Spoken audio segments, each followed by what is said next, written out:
అందరికీ ఆకాశరణం.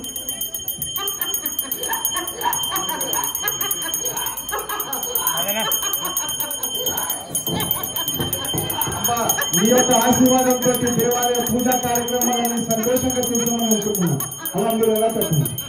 నాకు అన్ని విధాల సంతోషమే కాని వాళ్ళ నన్ను రమ్మని పిలిచి నా బుర్రాయి కిందికి వేసి నా పోతురాలు నింగయ్యను నిలబెట్టలేకపోతున్నావు కదా నా బాలుడా. తలలో నీళ్ళలో కూడా వచ్చి చెప్పుతున్నారు కదా నేను.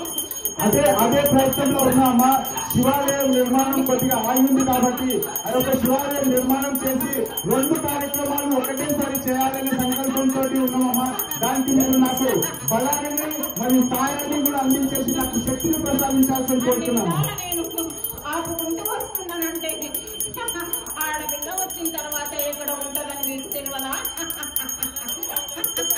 పిలిచినప్పుడు నేను వచ్చేది నాకు స్థలం ఇస్తేనే కదా బాలుడా నన్ను కిందికి వేసేసిండ్రు. అది ఆ కార్యక్రమంలో మేము నిర్వహిస్తామమ్మా. శివాలయంతో పాటు అది కూడా వచ్చే సంవత్సరం వరకు దాన్ని చేయడానికి మొత్తం ప్రయత్నం చేస్తుంటానికి నాకు శక్తిని మీరు ఇచ్చేసేసి అందరూ కూడా భక్తులు సహకారం చేయాల్సిందిగా కోరుతున్నాం. అక్కడే కూడా ప్రజలందరినీ కూడా కొద్దిగా చక్కగా చూస్తుంది. అన్ని విధాల సంతోషమే కానీ నేను వచ్చి నిలవడానికే లేదు. నా తమ్ముడు పోతురాజు ఉండడానికే కూడా స్థలం లేకుండా చేసినావు కదరా బాలుడా. ఇంత పెద్ద పండుగ చేసి మమ్మల్ని పిలవకుంటేనే నువ్వు పూజ చేసుకుంటావా? ఇంత ఆనందంగా వైభవంగా చేస్తున్నావు. కానీ వచ్చిన వాళ్ళ మేము ఎక్కడ కూర్చుంటామో ఇక్కడ నిలబడతాము. ఇంత రంగరంగ వైభవంగా చేసినప్పుడు నువ్వు ఆలోచన చేయవలసింది. కలలో నీడలో కూడా వచ్చి నేను చెబుతూనే ఉన్నాను. నా నుంచి పలికించే వరకు నువ్వు ముందు అడుగు వేయలేదండి. ఆ కార్యక్రమాన్ని నేను నిర్వహిస్తున్నా తల్లి. మీ యొక్క ఆశీర్వాదంతో ఆ కార్యక్రమాన్ని దేవాలయ కమిటీ అందరం కూడా సౌజన్యంతో నిర్వహిస్తుంటాను.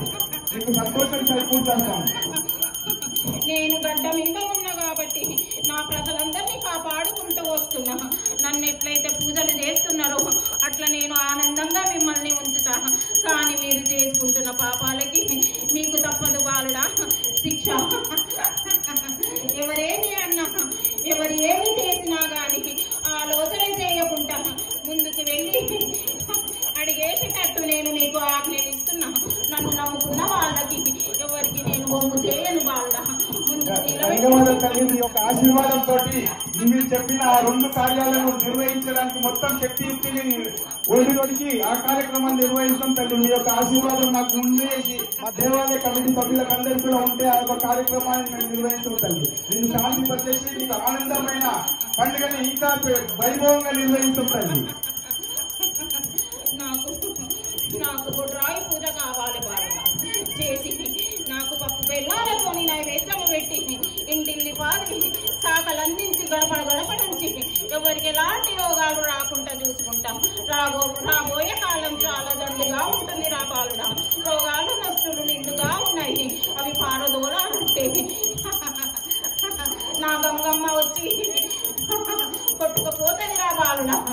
నాకు శాఖ పెట్టినందుకు మీకు నేను చల్లగా చూస్తాను. ఎలాంటి ఆపద రాకుండా ఏ రోగాలు వస్తువులు లేకుండా వర్షంలో కొట్టుకుపోయేటట్టు చూస్తాను. అంతటా చాలా ధన్యవాదం తల్లి. మీ యొక్క ఆశీర్వాదంతో ఆ వర్ణదేవుడు కూడా కరుణించి అందరి పైన చల్లని చూపు చూస్తున్నారు. మీ యొక్క భవిష్యవాణి కార్యక్రమం హైదరాబాద్ లో కావడంతో మొట్టమొదట ఉప్పుగూడ దేవాలయంలో కావడంతో ఆ వర్ణదేవుడే సందేశంగా వర్ణదేవుడు సంతోషంతో వ్యక్తం చేస్తూ వర్షాన్ని కూడా కురిపించి మనందరినీ సంతోషం చేసింది.